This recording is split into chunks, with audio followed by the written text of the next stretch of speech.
Hello! Welcome to my reaction of episode 13 of It's Okay to Not Be Okay. We are slowly but surely getting closer and closer to the final episode, and I'm both super excited and super sad about it. So the thing is, I haven't watched that many K-dramas. I think I've said it before. Really haven't. Like, I'm pretty new to the K-drama world. But if there's one thing that, like, the few K-dramas I've watched thus far has taught me, it is that episode 13 is basically synonymous with plot twist. So, and I said at the end of episode 12 that I am ready for it, ready for whatever is going to come my way in these next few episodes. Am I though? Yeah, we're going to have to see. So, let's go.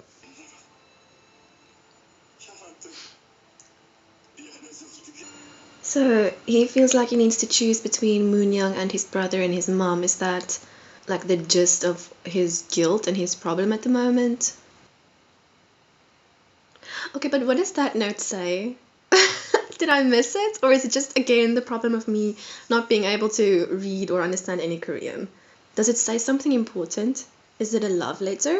Is it the size? Oh, but there is a secret letter.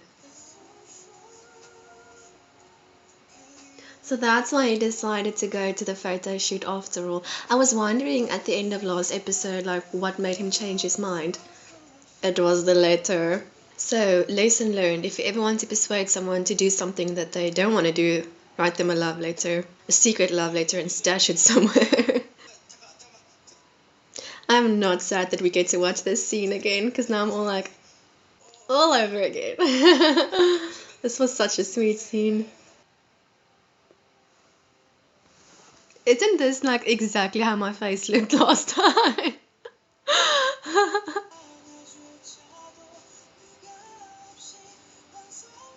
Like the way that Gangsa is looking at both of them, it just radiates love. Like he looked at his brother and he's just like, and then he looked at Moon Young and he was like. So, was the whole blind date thing a lie from the beginning, or just the fact that the girl was pretty? Nah, he's trying to make her jealous. That's never a good strategy to try and win someone over, okay? Let me just. Mr. CEO guy, come on. You've got some Italian blood in you. You gotta know this. You gotta woo her.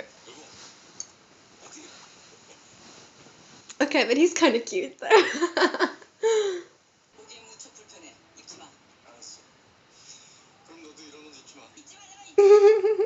I love how he just took it and threw it right back in her face. He's like, he knows he looks handsome, so.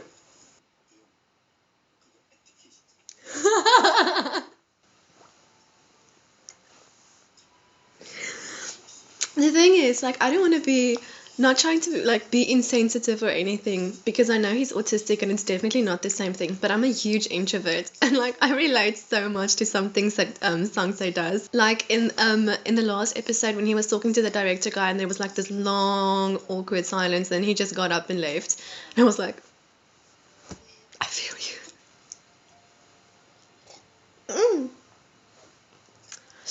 I just spilled coffee on myself because I was like, dang it. Well, that was cute though. Okay, so basically he has now in his mind separated Moon Young from her family and like what her mum has done, because he just said that she's part of his family and that he is going to protect his family and he's not going to allow and forgive anyone to mess with his family.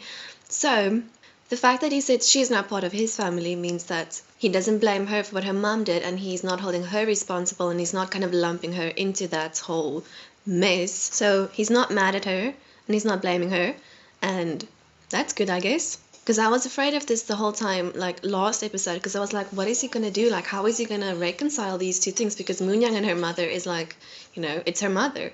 But that was quite easy actually. You see the magic of taking a family portrait together. It solves everything. That and secret love letters.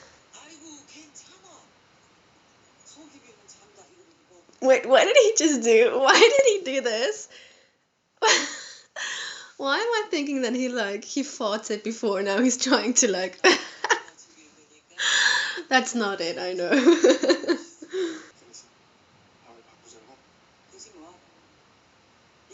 Oh, I knew it. I was waiting for that.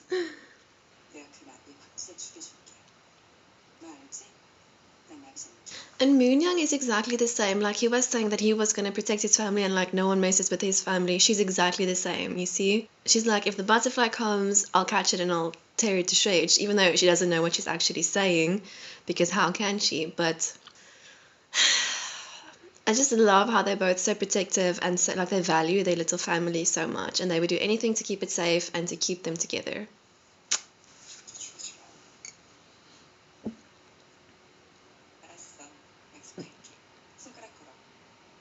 And you know, pinky promises are like the highest form of promise. You can never ever break a pinky promise. Do you know what would be such a cute scene that I would just absolutely love to see? You know, like a whole montage of the three of them like revamping, redecorating, completely like redoing that mansion house. And like we'll see them in overalls and like painting the walls and there'd be like cute music in the background. Yes, please. Sign me up.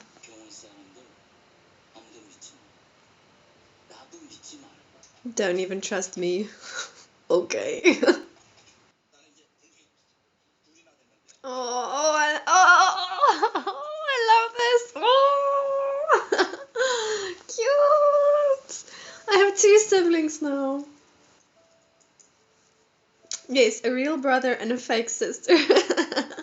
But that's actually like that's really cool because that means that he doesn't see Moon as a competitor, as like a threat or something. Like he actually sees her as a part of the family and as his sister, someone to protect and someone to love. And I just, this show has just like literally gone like this in character development and in growth and in happiness and just I feel like literally all I'm saying these days is just like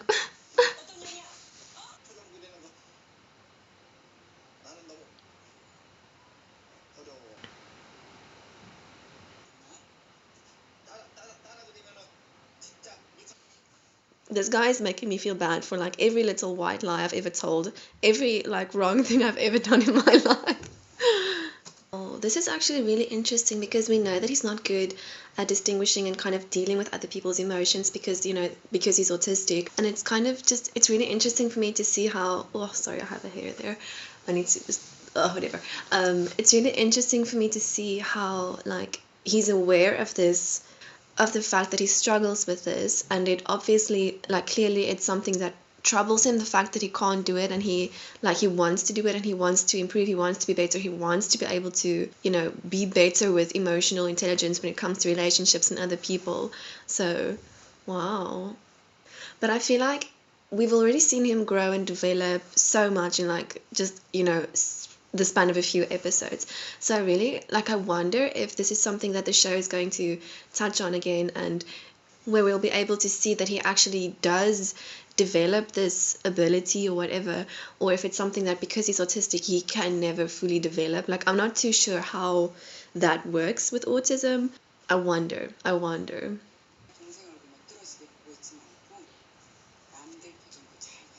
That's actually such good advice because if he's only been studying his brother's face, like we know that Gangta has been consciously repressing his facial expressions and he's been controlling it like for his whole life so that he won't what's the word, upset, so that he won't upset his brother. Like he says that he's always putting on a smile and he's always like keeping a blank straight face so that he won't worry his brother. And so like how was Sangtae supposed to learn if he can only observe his brother's like fake facial expressions? If Moonyang's dad is about to die in a few days, then that must mean that stuff is going to be hitting the fan really, really soon because he can't die without a lot of stuff happening first. Am I ready for it? Probably not. I keep forgetting that he has a crush on her as well because this poor guy is being like sidestepped so much in this series. Like we barely get to see him. Oh no, wait, that's not Judy. Of course. I ship them. I remember now. I ship them. My ship is going to sail, everybody. Ah, cute. Sometimes like, no, no, thank you. I'm not here for this. Was I right about him finding out that Moonyang's mom killed Gangtae's mom and that's why he killed her? Are we gonna find out what happened now? Why are my palms sweaty all of a sudden? It's broad daylight. Relax, girl.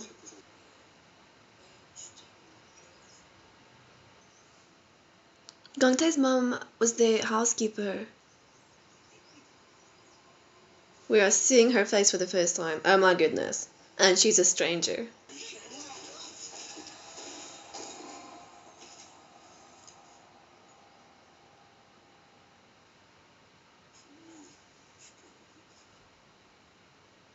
I'm just trying to process.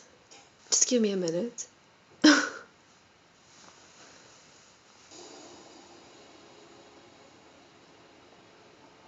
Okay, so there's no way in heck that Moonyang's mom is still alive. She's at the bottom of the lake, the river, the ocean. You can't do that. You can't just do that. I was just sitting here thinking, okay, like this guy, shame he wasn't that bad. Like it was just, it's not that he was a bad person. He just like reacted in the moment and he killed his wife accidentally. And I was like, okay, I mean, I have like this nicest sliver of sympathy for him. And now he's like, he goes and says that. Like, you can't just kill someone because you're afraid they'll turn into their mother. Like, that's not how it works. That's not genetics.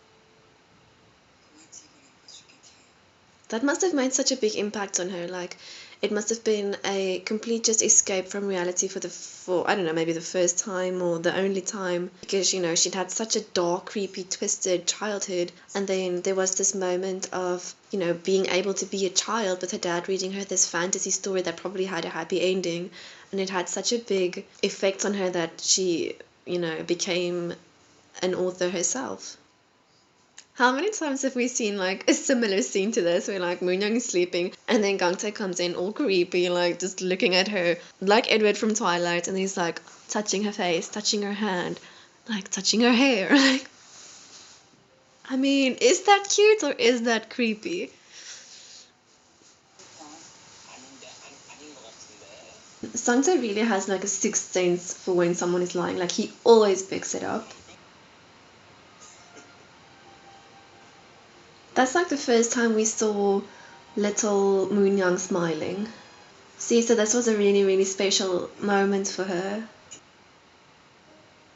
I do sort of wish that Moonyang had the opportunity to reconcile with her dad in some way before he died, because now she's always going to carry that burden. Like, she's been carrying it her whole life. But I just wish that somehow she could have lessened that burden for herself before her dad died.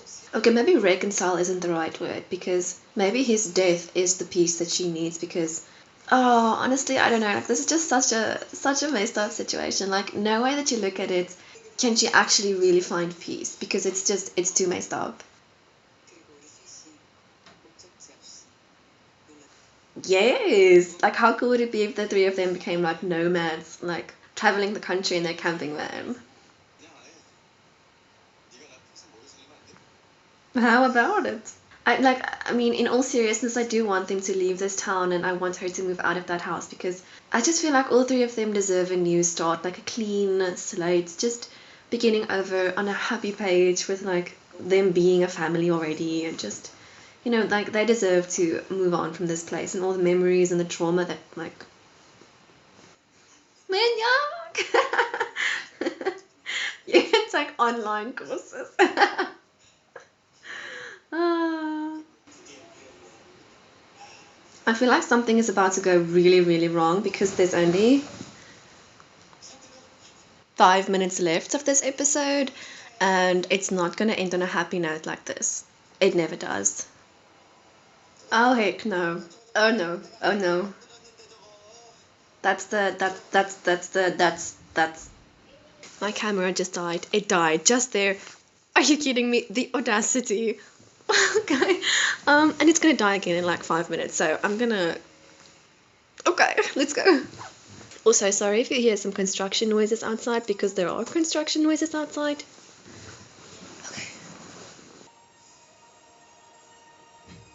So the lady, the murderer, the baddie is the one that drew the butterfly. Okay, but who the heck is that? Oh my gosh, no. Oh my gosh, how is she supposed to feel? No. Come on. Come on. No, stop. This this is not what I think it is. Is that her? That's show her face. Show the whole face.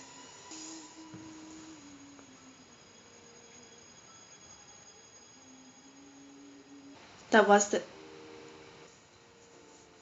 I don't remember what I'm so confused. What was my theory about the head nurse again? Oh, I said that she was like getting more and more suspicious in the last episode. Wait, let me pause before the next episode starts. I said that she was getting more suspicious last episode, but like in just a like a suspicious way. I'm not making any sense right now. I mean, just like in a way that like I didn't mean she is like I thought that she was getting more suspicious, and I knew that there was something off about her, but I don't know what. Like I didn't think that she was actually the mum.